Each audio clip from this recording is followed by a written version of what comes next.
Selanjutnya larutan penyangga ini adalah asam asetat dan garamnya, yang ada sistem larutan penyangga yang mempunyai pH 4,74. Jadi ketika ditambahkan 0,01 mHCl ini akan dihasilkan pH-nya menjadi 4,6.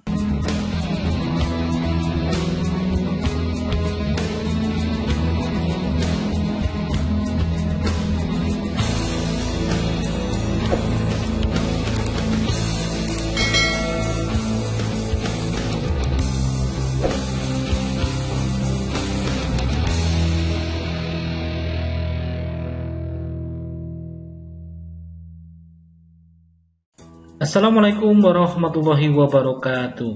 Selamat pagi, berjumpa kembali di channel Jimmy Edi, channel pembelajaran kimia, belajar kimia lebih nyata. Semoga pagi ini anak-anak tetap sehat dan semangat untuk belajar kimia. Pagi ini kita akan belajar tentang larutan penyangga. Ini adalah materi kelas 11 semester 2. Sebelum lebih lanjut kita belajar tentang larutan penyangga atau larutan buffer. Coba perhatikan gambar di layar monitor Anda. Perhatikan di sini ada dua larutan. Jadi, yang pertama, larutan ini adalah larutan, misalnya larutan A yang mempunyai pH awal 3. Di sini larutan A mempunyai pH awal 3 dan larutan ini diberikan beberapa perlakuan, yakni ditambahkan sedikit asam, ditambahkan sedikit air. Perlakuan ketiga adalah ditambahkan sedikit basa. Nah, ketika larutan ini ditambahkan sedikit asam, pH-nya menjadi 1. Jadi ini artinya 3 kali perlakuan. Jadi tidak satu tabung ini dikasih asam, air, basa, enggak. Jadi diumpamakan ini perlakuan pertama penambahan asam, perlakuan kedua penambahan air, perlakuan ketiga adalah penambahan basa. Nah, ketika penambahan basa, pH-nya menjadi 5,5, artinya meningkat dari 3 menjadi 5,5. Kalau tadi yang penambahan asam dari 3 menjadi 1, jadi semakin asam. Ketika ditambahkan air, pH-nya tetap 3. Di sini artinya larutan A ini ketika ditambahkan sedikit asam atau sedikit basa mengalami perubahan yang signifikan.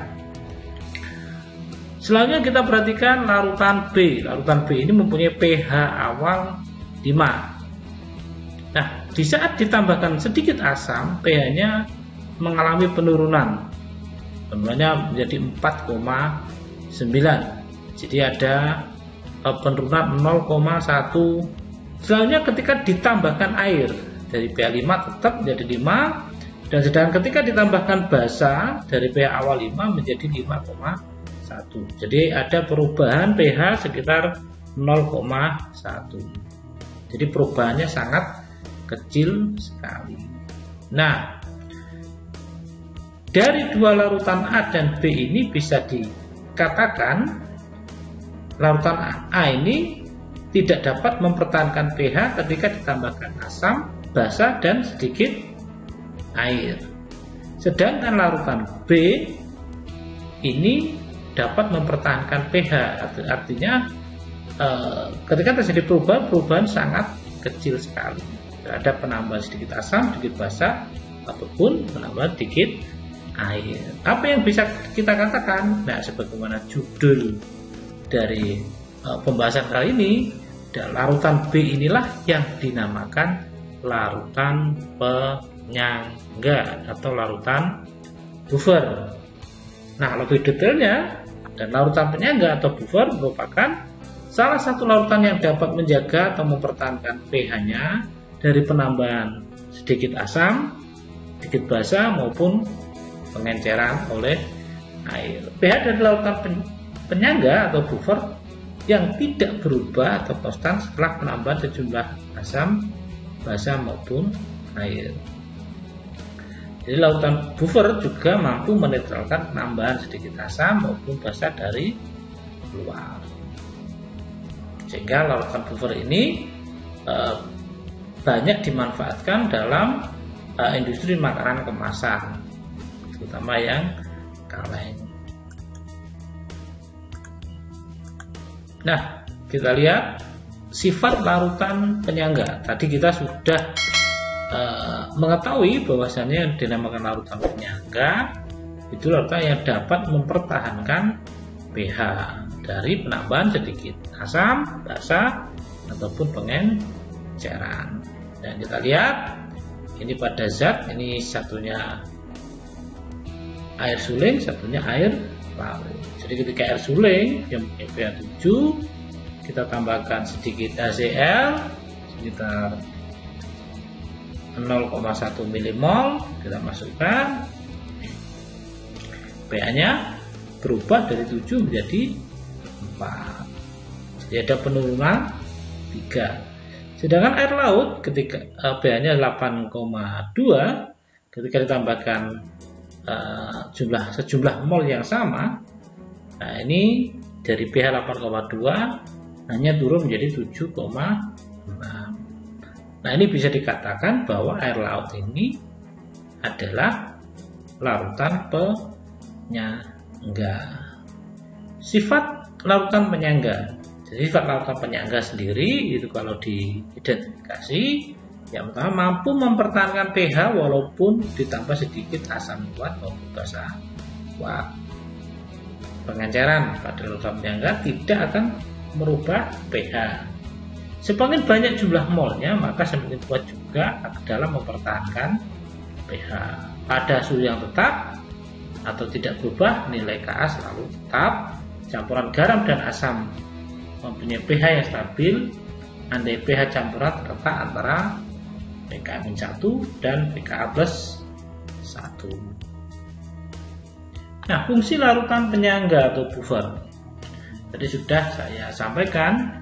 Jadi larutan penyangga beberapa itu dimanfaatkan pada industri makanan kemasan atau kalengan seperti sarden semacam itu juga memanfaatkan larutan penyangga. Nah, yang pertama, larutan penyangga ini juga bisa kita lihat dalam kehidupan sehari-hari pada obat-obatan, zat warna, fotografi, industri gula dan lain-lain. Pemanfaatannya larutan penyangga dalam industri. Selain itu, pada larutan buffer juga berfungsi untuk menerapkan konsep larutan penyangga ini di dalam tubuh manusia seperti pada cairan tubuh. Nah, dalam cairan tubuh ini juga ini pada cairan intrasel maupun ekstrasel, di mana sistem penyangga utamanya dalam satu cairan intraselnya itu adalah H2PO4- dan HPO4-2- yang bisa bereaksi dengan suatu asam dan basa. Jadi kalau ditambahkan basa, jadi yang bereaksi adalah asamnya ini. Jadi ketika ditambahkan asam, yang bereaksi adalah basanya, seperti itu. Sistem penyangga, adapun sistem penyangga tersebut mampu menjaga pH darah yang sangat hampir konstan, yaitu sekitar 7,4. Jadi pada cairan intrasel pH-nya sekitar 7,4. Menjaga sebuah pH pada plasma darah supaya berada pada pH berkisar 7,35 sampai 7,45, yakni ion HCO3- dengan ion Na+. Jika pH darah lebih dari 7,45, ini akan mengalami namanya alkalosis, yakni akibat terjadinya hiperventilasi atau bernapas berlebihan atau muntah yang hebat. Sedangkan jika pH darah kurang dari 7,35, itu kita akan mengalami namanya asidosis. Contohnya ini disebabkan oleh jantung, ginjal, hati, dan juga pencernaan akan terganggu. Jadi jantung, ginjal, hati ini juga akan terganggu kalau pH darah dalam tubuh kita itu di bawah 7,35. Yang keempat, menjaga salah satu pH cairan tubuh supaya pada ekresi ion H+ pada ginjal tidak terganggu, yakni asam hidrogen fosfat dengan basa monohidrogen fosfat. Menjaga pH makanan olahan dalam berbagai kaleng supaya tidak mudah rusak atau teroksidasi. Nah, di sini biasanya digunakan adalah asam benzoat dan dengan natrium benzoat. Atau ada juga asam sitrat dengan natrium sitrat. Yang paling umum kita temui sebagai pengawet makanan. Selain itu, pada penerapan larutan penyangga ini dapat kita temui dalam kehidupan sehari-hari seperti pada obat TPS. Itu juga memanfaatkan sistem larutan penyangga. Lalu bagaimana membuat larutan penyangga? Nah, larutan penyangga sendiri ada dua macam, ada larutan penyangga asam dan ada larutan penyangga basa. Saya ulangi lagi, larutan penyangga itu ada dua macam, ada larutan penyangga asam dan ada larutan penyangga basa. Nah, untuk larutan penyangga asam itu pembuatannya caranya seperti ini. Jadi kita mencampurkan asam lemah dan basa kuat. Asam lemah, basa kuat, tetapi nanti dalam reaksinya asam lemahnya itu harus sisa, artinya asam lemahnya itu harus lebih banyak dibandingkan basa kuat. Atau cara kedua langsung menyampurkan asam lemah dan basa konjugasi atau garamnya. Nah, sedangkan larutan penyangga yang bersifat basa, ini ada dua cara. Yang pertama, menyampurkan basa lemah dan asam kuat dengan catatan sisanya harus basa lemah. Artinya basa lemahnya itu harus lebih banyak dibandingkan asam kuatnya untuk bisa menghasilkan sisa basa lemah. Sedangkan yang kedua adalah mencampurkan basa lemah dan garamnya. Nah, sebagai kesimpulan awal dalam pembahasan larutan penyangga atau multilevel, agar konsep kita tentang larutan penyangga itu kuat, nah, perhatikan ini. Jadi contohnya inilah air murni. Nah, ini ketika tambahkan HCl 0,01 mol. Ini ada perubahan pH dari 7 menjadi 2. Sehingga pada larutan bukan penyangga, ketika ditambahkan sejumlah mol asam terjadi perubahan pH secara drastis. Nah, ini larutan yang bukan penyangga.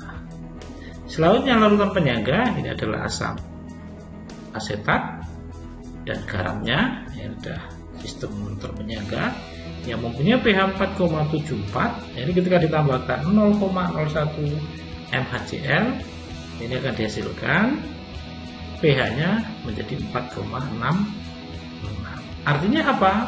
Pada larutan penyangga, ketika ditambahkan sejumlah mol asam, pH-nya tidak berubah secara signifikan atau tidak berubah drastis. Atau kalaupun berubah hanya sangat kecil seperti ini, jadi perubahannya sekitar 0,08. Ya, tergantung banyaknya mol asam yang ditambahkan. Oke, itu tadi penjelasan tentang konsep larutan penyangga. Mudah-mudahan anak-anak bisa paham. Untuk selanjutnya nanti kita akan membahas bagaimana menghitung pH larutan penyangga. Oke, sebelum saya akhiri, jangan lupa like, subscribe, dan tekan tombol lonceng agar tidak tertinggal video terbaru dari channel Genie ID. Terima kasih. Assalamualaikum warahmatullahi wabarakatuh.